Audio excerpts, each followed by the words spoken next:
പുൽപ്പള്ളി സഹകരണ ബാങ്ക് വായ്പാ തട്ടിപ്പ് 27-ന് ഗവൺമെന്റ് പ്ലീഡർക്ക് മുൻപാകെ ഹാജരാകാൻ Wayanad joint രജിസ്ട്രാർക്ക് notice.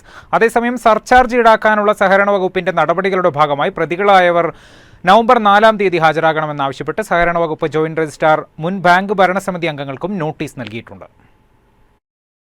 Pulpally service സഹകരണ ബാങ്ക് വായ്പാ തട്ടിപ്പിൽ ഇതുവരെ പലവിധത്തിലുള്ള വകുപ്പ് തല അന്വേഷണങ്ങൾ നടന്നിരുന്നു.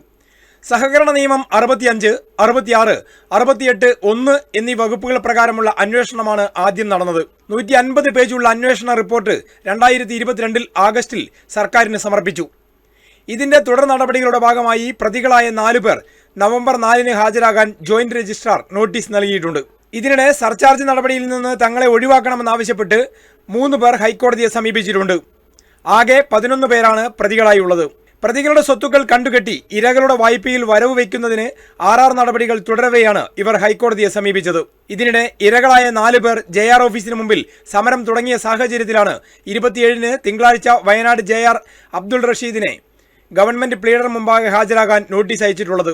2022-ൽ 8 കോടി രൂപ സർചാർജ് ഈടാക്കാനാണ് ഉത്തരവായത്. കേരള സഹകരണ നിയമം 68-ൽ 2 പ്രകാരം വീണ്ടും നവംബർ 4-ന് ഹാജരാകണമെന്നാണ് 4 പ്രതികൾക്ക് നോട്ടീസ് നൽകിയിട്ടുള്ളത്. CV Shibu, Wayanad vision, Kalpetta.